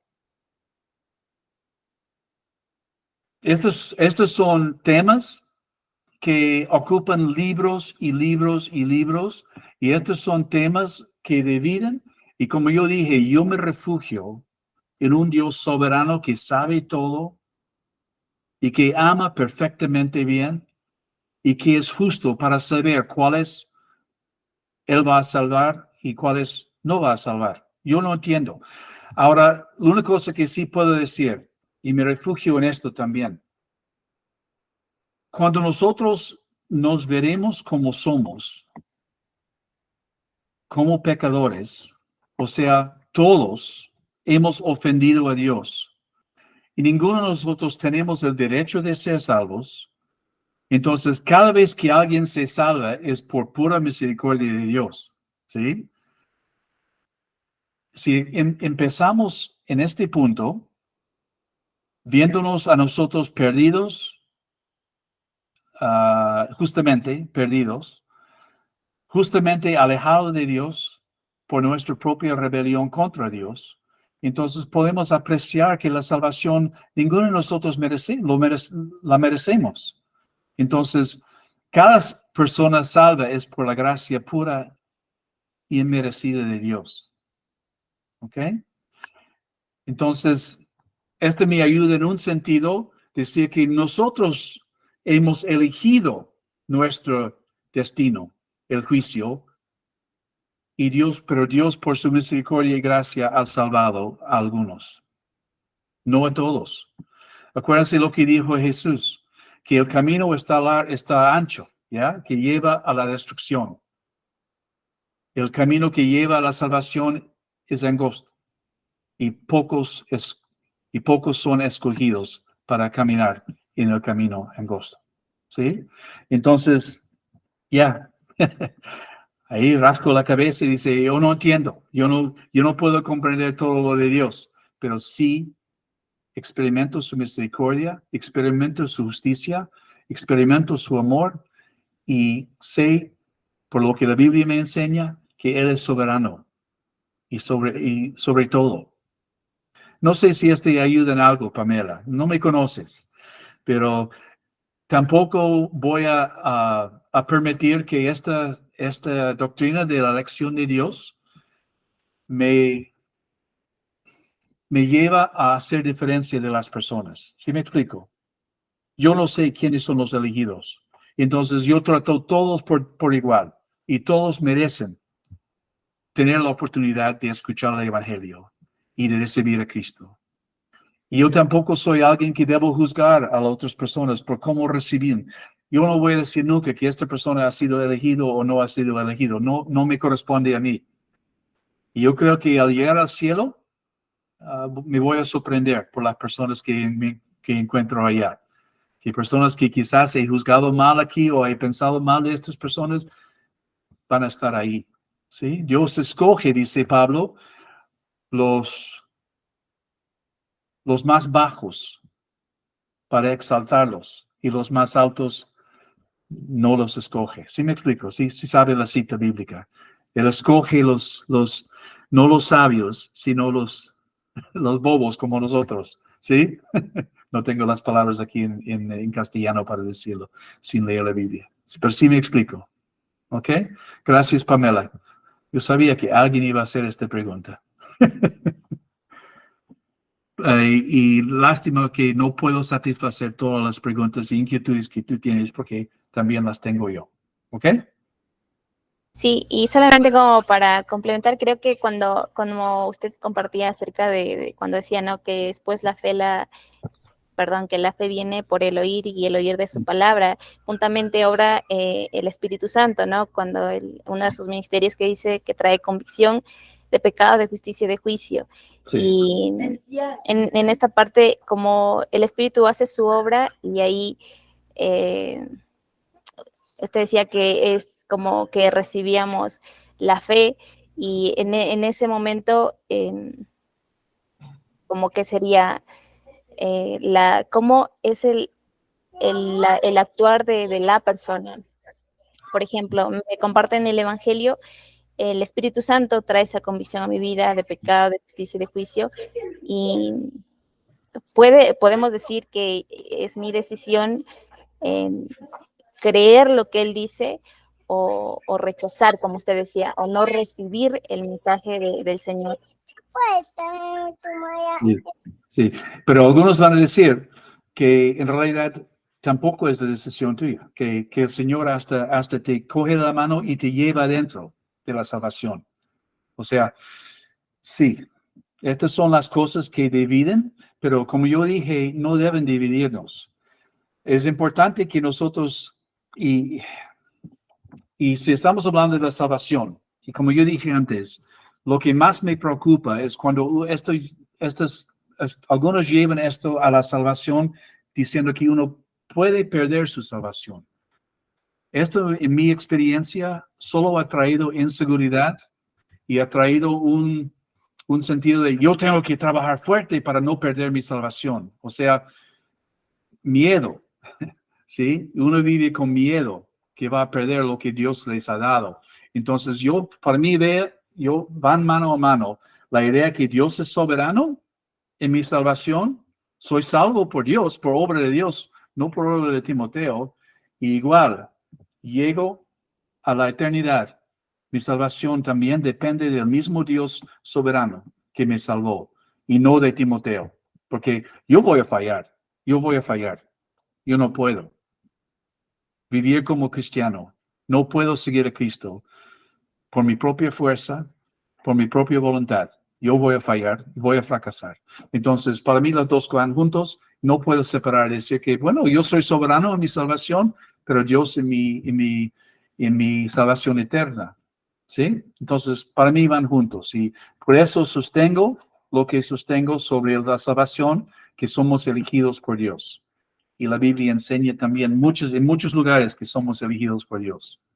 No entiendo todo, pero así vivo yo. ¿Ok? Gracias, Pamela. Ok. La regeneración. Este es lo que dice que es obra de Dios, o sea, obra de gracia, la regeneración. Es algo que Dios nos da. Ahí tienen los versículos y ustedes pueden leer. La redención, ¿ok? La redención es fruto de la fe y el arrepentimiento. También es obra de Dios. Otras palabras para redención, como salvación, liberación, la liquidación de una deuda. Otra palabra que sirve, el rescate, la reconquista y la recuperación. Algo que se pierde, Dios recupera a través de la redención. Ok, vamos a ver los versículos. Ahí tenemos Salmo 130, versículo 7, Levítico 25, versículo 26.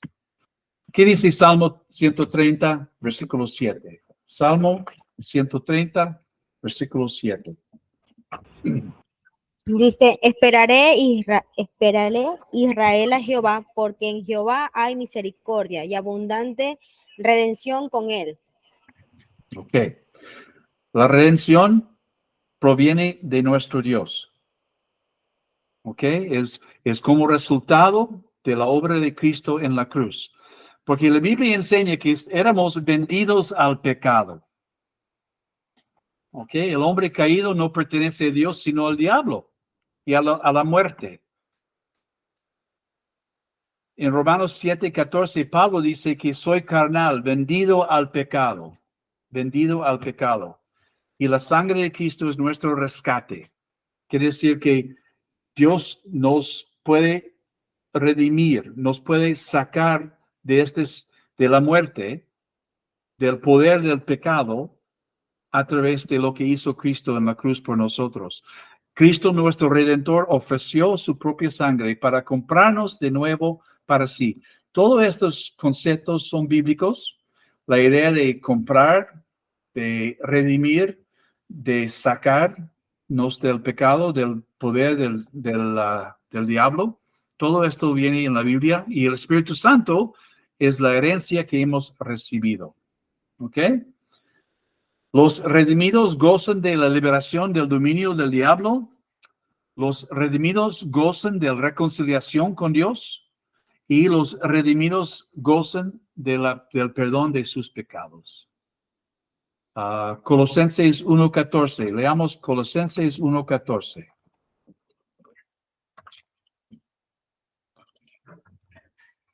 En quien tenemos redención por su sangre, el perdón de pecados. En quien, en Jesús, tenemos redención, el perdón de nuestros pecados. ¿Ok? Entonces, los redimidos también gozan de la justificación. Somos justificados gratuitamente por su gracia, dice Romanos 3:24. También los redimidos gozan de la santificación, o sea, el proceso de ser semejante a Cristo Jesús, de cambiar, de estar transformados a la imagen de Cristo Jesús. Y los redimidos gozan también de una ciudadanía celestial. Pertenecemos ya al reino de Dios y a la ciudad celestial, al reino de Dios. ¿Ok? Ahora, en el lado a la izquierda de la hoja de trabajo, ustedes pueden ver Levítico, donde habla más de la redención. 1 Corintios 6:20 y 7:23 también. ¿Ok? Vamos a seguir adelante con el perdón. Esto sí entendemos, ¿eh? El perdón de nuestros pecados. Y el pecado nos separa de un Dios justo y santo, enseña la Biblia. El pecado nos esclaviza. Si has conocido personas que viven con adicciones al alcohol o a drogas, entienden lo que es la esclavitud. Y el pecado hace lo mismo en nuestras vidas. El pecado nos condena y nos contamina a nosotros y a todo lo que nosotros tocamos. Entonces, cuando hablamos de perdón, estamos hablando de una deuda cancelada. Yo siempre pienso en un pizarrón en el colegio, en la escuela, un pizarrón nuevo, blanco, limpiado. Pienso también en ropa sucia ya blanqueada. O sea, esto es lo que hace el perdón en nuestras vidas. Nos limpia de toda maldad. Nos cuesta entenderlo, nos cuesta comprenderlo y hasta a veces nos cuesta creerlo. ¿Sí? Y por demasiadas veces nosotros como cristianos vivimos sintiendo culpa por los pecados del pasado cuando ya hemos confesado los pecados. Y igual como debemos confiar en un Dios soberano para nuestras vidas, también debemos confiar en un Dios que dice que perdona. Debemos confiar en su perdón. ¿Ok? Los versículos que hablan del perdón, vamos a leer Efesios 1:7, por favor. Efesios 1:7. En quien tenemos redención por su sangre, el perdón de pecados según las riquezas de su gracia. Ok. Otros versículos, Colosenses 1:14. Hay muchos versículos en la Biblia que hablan del perdón de Dios en nuestras vidas. Hebreos capítulo 9, también una buena cita que habla del perdón en nuestras vidas. Sin el perdón de Dios en nuestras vidas, no habrá nunca paz entre nosotros y Dios. La Biblia enseña que para que haya perdón es necesario derramar sangre. En el Antiguo Testamento fueron todos los animales que sacrificaron, miles y miles y miles de animales, con su sangre que fue derramada para el perdón de los pecados. Pero Cristo puso fin a los sacrificios, porque su sangre fue derramada en la cruz y suficiente, una vez para todos. Hebreos capítulo 9, 15 al 22. Bueno, la justificación. En el siglo XV, Martín Lutero pudo estudiar la Biblia y pudo ver que la fe, la justificación es por la fe sola. O sea, no somos justificados por nuestras buenas obras. No somos justificados por las cosas que hacemos. No somos justificados por la iglesia donde vamos, por la familia donde nacimos, por el país donde vivimos. Somos justificados por la fe en la obra de Cristo Jesús. Y no hay ninguna otra religión en el mundo que tenga semejante enseñanza. O sea, todas las otras religiones enseñan que somos justificados con Dios por lo que hacemos, ¿sí? Por las cosas que decimos, por las canciones que cantamos, por ir a la iglesia tantas veces a la semana, por orar 5 veces al día, por comer una comida. O sea, nuestra creencia dice que somos justificados por la fe, por creer en un Dios misericordioso que demostró su amor para con nosotros en la cruz por el sacrificio de su Hijo. Somos diferentes como cristianos. Romanos 5.1 dice que Romanos 5.1, por tanto, habiendo sido justificados por la fe, tenemos paz con Dios por medio de nuestro Señor Jesucristo. Para definir brevemente la palabra justificación, quiere decir que la acción de hacer a alguien justo ante Dios. Y es lo que hizo Jesús para con nosotros.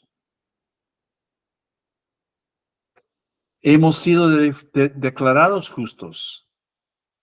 Ahora, nosotros somos cristianos. y queremos ser muy honestos entre nosotros. ¿Hemos sido justificados? ¿Significa que ya somos perfectos? No, para nada. La justificación es lo que hizo Cristo. Y somos justificados de los pecados pasados, presentes y futuros.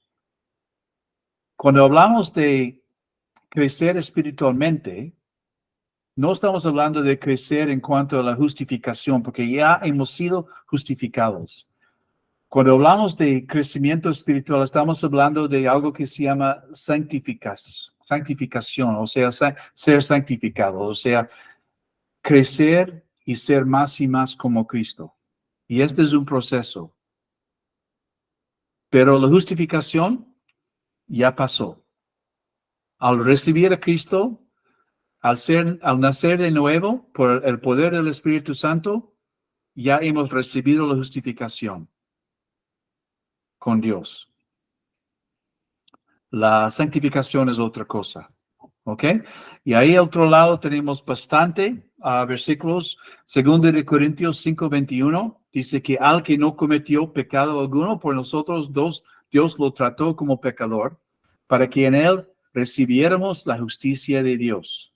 ¿Ok? Es decir, Jesús se convirtió en nuestro sustituto en la cruz para que nosotros pudiéramos ser hechos justos ante Dios. Éramos culpables, pero Dios ya nos declara justos, algo que hemos recibido con nuestra salvación. Regeneración, algo que Dios hace para permitirnos ser salvos, ¿ok? Efesios 1, vamos a leer Efesios 2:1, ¿ok? Porque este es un versículo que a mí me enseñó sobre la regeneración. Alguien que lea, por favor, Efesios 2:1. Efesios 2:1. Y Él os dio vida a vosotros cuando estabais muertos en vuestros delitos y pecados. Ok. Esta es la creencia que sostiene que Dios tiene que iniciar la salvación, porque nosotros no podemos hacerlo. Somos incapaces de salvarnos a nosotros mismos. ¿Qué persona muerta puede hacer algo? ¿Qué persona muerta puede actuar? No hay cómo actuar si somos muertos. Un ciego no puede ver, un sordo no puede oír, un muerto no puede hacer nada, no puede salvarse. Dios hizo el trabajo de regenerarnos, de iniciar el trabajo de la salvación. Ezequiel 36:26, que Dios nos da un nuevo corazón y derrame un espíritu nuevo sobre nosotros. Dios quita un corazón de piedra que no puede sentir, no puede creer, no puede responder, y nos da un corazón viva, ¿sí? La que late. Es la obra de Dios. Juan en capítulo 3, bueno, Jesús dijo que tenemos que nacer de arriba, o sea, no de nacer de la tierra, sino nacer de arriba, dándonos a entender que Dios inicia la obra de la salvación. No es nosotros. No nos nacemos. Nacemos de arriba. Y es la obra de Dios. Hay muchos versículos ahí. Colosenses 2:13, 1 de Pedro 1:3, Santiago 1:18. Dicen que nos enseñan que es la obra de Dios nuestro nacimiento. Y también es obra de Dios nuestra adopción. Somos hijos de Dios por adopción. Podemos decir, como Jesús nos animó en Mateo 6, Padre nuestro. ¿Sí? Esta verdad es tan preciosa. Adoptar a alguien es convertir a esa persona en hijo o hija legal. Somos hijos legales. La adopción es algo que la Biblia utiliza para enseñarnos que somos ya parte de la familia de Dios. Jesús vino para que recibamos la adopción como hijos. ¿Ok? Es algo tan precioso. Decirle Padre a al Creador, el que creó todo el universo, es un privilegio que nos ha dado Dios por adaptarnos en su familia. Tan precioso, es de verdad. Y hay versículos al lado, Romanos 8, 15 al 17, Gálatas 4, 4 al 7, que nos dan confianza que somos hijos adoptados por el Dios, el Todopoderoso. ¿Ok? Bueno, ya estamos cansados. Bueno, yo estoy cansado, por lo menos. Solo quiero terminar diciendo algunas cositas. ¿Ok? Como yo les dije en el principio, yo no iba a poder contestar todas las preguntas, que hay cosas que no entiendo, pero me refugio en un Dios inmenso, grande, más grande que todos nosotros. Romanos capítulo 11. Para terminar, cuando Pablo, el mismo Pablo, el más estudioso, el Pablo, cuando él consideró todo lo que se trataba de la salvación, estas fueron sus palabras. En Romanos capítulo 11, y alguien que lea, por favor, Romanos 11, 33 al 36. Qué grande es la riqueza, la sabiduría y el conocimiento de Dios. Es realmente imposible para nosotros entender sus decisiones y sus caminos. Pues, ¿quién puede conocer los pensamientos del Señor? ¿Quién sabe lo suficiente para aconsejarlo? ¿Y quién le ha entregado tanto para que Él tenga que devolvérselo? Hasta el 36. Sí. Pues todas las cosas provienen de Él y existen por su poder y son para su gloria. A Él sea toda la gloria por siempre. Amén. Gracias, Maggie. Ok, como dice Pablo, qué indescifrables son sus juicios y impenetrables sus caminos? ¿Quién ha conocido la mente del Señor? Hemos hablado de cosas mucho más grandes que nosotros y hemos querido entender algo. Y por eso hemos buscado versículos bíblicos, porque Dios sí quiere que sepamos algo de la salvación de Dios. Pero yo no iba a poder contestar todas las preguntas y inquietudes, porque yo también las tengo, ¿sí? Pero Dios es soberano, Dios es justo, Dios es todo amor y confiamos en Él en cuanto a la salvación. Cuando estás sentado con los acampantes o en cualquier momento, cuando estás sentado delante de alguien que no es cristiano y quiere saber de Jesús, es importante que entiendas tu rol. Las cosas que hemos visto, quizás, cuando hemos hablado de expiación, de propiciación y todas las otras cosas, quizás no te van a servir mucho, porque son conceptos demasiado pesados para tratar con personas que recién están sintiendo su necesidad de Cristo. Es importante tener un fundamento firme al servir a Dios. Por eso es importante por lo menos saber de los términos y saber qué es lo que nosotros enseñamos, qué es lo que la palabra de Dios nos enseña sobre la salvación. Si no estamos firmes en lo que creemos, el mensaje que sale de nuestra boca sería débil y confuso. Pero lo que hemos visto es que somos parte del proceso. Cuando alguien recibe a Cristo, no somos el Salvador. Estar con alguien cuando abren su corazón para recibir al Señor es un privilegio grande, queridos.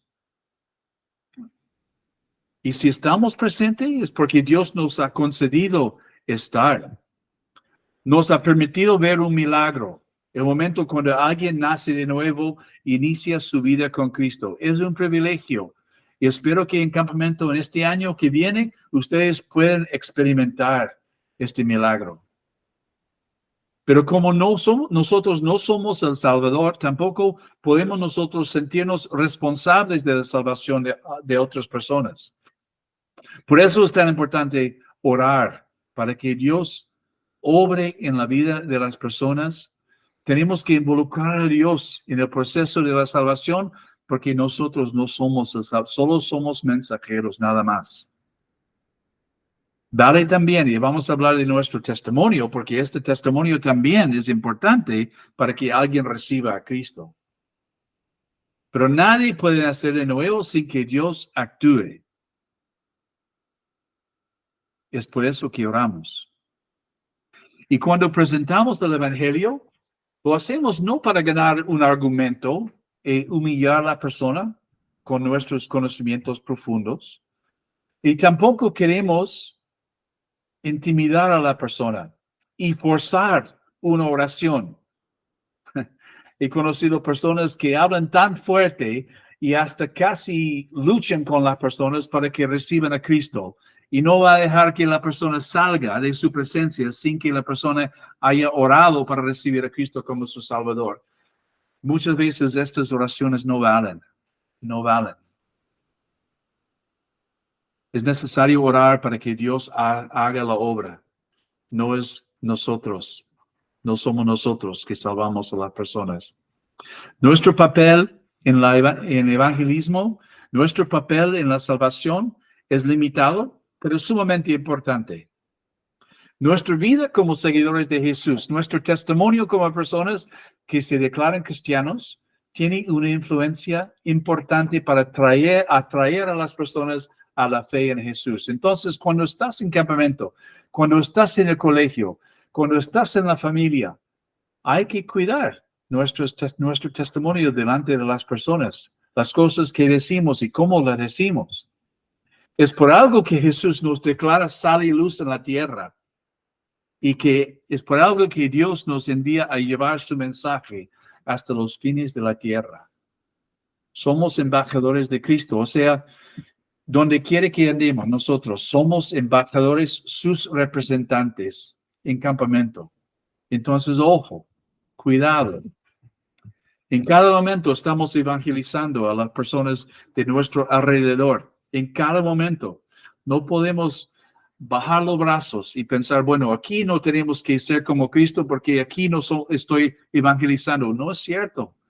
Como cristiano, en cada momento de nuestras vidas, estamos evangelizando a las personas de nuestro alrededor. Me acuerdo bien de un obrero del Señor que llegó a Evasión hace años atrás. ¿Y cómo predicaba ese hombre? Tenía palabras bien bonitas. Sabía convencer a la gente. Sabía llegar a la gente. Pero ver a ese hombre en la cancha de fútbol fue otra cosa. Y de verdad, me acuerdo su testimonio, sufrió por su manera de jugar fútbol. Pecado. ¿Sí? No le importaba cometer faltas contra otras personas. No le importaba obedecer las reglas del fútbol, solo le importaba ganar. ¿Sí? Y también afectó su testimonio delante de las personas. Me acuerdo bien. Entonces, si somos cristianos, nuestra vida debe demostrar a Jesucristo en cada momento. Y es evangelizar. También explicar cómo llegar a Cristo. También hablar sobre la cruz y lo que hizo Cristo para nosotros. Pero el testimonio nuestro también influye mucho en las decisiones de otros, si van a recibir a Cristo o no. Entonces, la oración, tan importante. Y nuestro testimonio, importante en cuanto al evangelismo. Sé que los líderes del campamento y las personas que apoyan al ministerio del campamento oran para que cada uno de ustedes que quiera trabajar en el ministerio dé frutos espirituales que agraden a Dios y fortalezcan a la iglesia. En este caso, en cuanto al campamento, Dios les quiere utilizar como colaboradores. ¿Ya? Y yo sé que hay muchos aquí en Canadá y por otras partes del mundo también que están orando por sus vidas, para que puedan dar frutos en campamento. Y es por esta razón que organizan esos talleres. Quieren ver crecimiento espiritual en sus vidas. Quieren construir un equipo unido, uno que cumpla con los propósitos de Dios en la vida de los campistas y a ustedes. Entonces, les dejo con estas palabras de ánimo, ¿ok? Si quieres trabajar para Dios, si de verdad quieres ser útil a Dios, debes buscarlo diariamente, sin falta. Si quieres servirle a Dios, necesitas obedecerlo. La obediencia es importante. Y con una actitud humilde y con un deseo ardiente de ser como Jesús, Dios transformará tu vida y poco a poco Dios te utilizará para llevar otros a Cristo Jesús.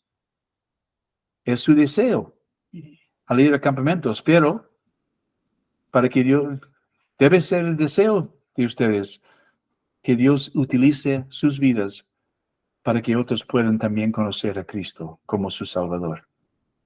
¿Ok? Y con esto terminamos este taller. Gracias por su paciencia y perseverancia. Gracias por sus preguntas y participación. Y Denise tiene mi correo electrónico. Si alguien tiene una pregunta y quiere seguir hablando de un tema, por favor, Denise, puedes compartir mi correo electrónico con todos y me pueden escribir. Y estoy dispuesto y con ganas para seguir conversando sobre estas cosas. Quiero terminar con este asunto y para mí es muy importante la enseñanza sobre la seguridad de la salvación. Y este también tiene que ver con la soberanía de Dios. Y de verdad, si vas a estar en campamento enseñando, puedes discrepar un poquito en algunos de los temas que tocamos, pero no pueden discrepar en este asunto, que una vez que uno se salvo, Dios se encarga de la salvación nuestra. Dios nos cuida, Dios nos protege y Dios nos llevará a la eternidad con Él. O sea, no depende de nosotros. Este es un asunto tan importante y todos deben estar de acuerdo con esto si van a estar compartiendo el Evangelio en campamento. ¿Ok? Amado Padre Celestial, te agradecemos por este tiempo, el cual nos permitió estudiar tu palabra, Señor, ver acerca del tema de la salvación, Señor, y como a lo largo de la historia ha habido muchas personas que se han dedicado a estudiar tu palabra, Señor, pero ayúdanos, oh Dios, a poder meditarla también nosotros personalmente, Señor, y confiar en, como dijo el hermano, hay cosas que no vamos a saber, no vamos a conocer, pero, Señor, sabemos que tú eres soberano sobre todas las cosas y tú tienes un plan para con nosotros, Señor. Gracias por este momento que compartimos, gracias por las herramientas que tú nos has proveído para poder hacerlo, Señor. Gracias porque tuvimos la visita, hermano Timoteo, Señor. Te pedimos por él, por su familia, Señor, y también te pedimos por nuestras vidas, Señor. Quizá en la tarde tengamos algunos ministerios, tal vez otros no, tal vez otros estén en diferentes partes. Señor, te pedimos que nos guardes, sobre todo que estamos pasando una situación difícil acá en nuestro país, Señor. Gracias por este tiempo, una vez más, Señor, y encomendamos nuestras vidas en tus manos, en el nombre de Cristo Jesús. Amén.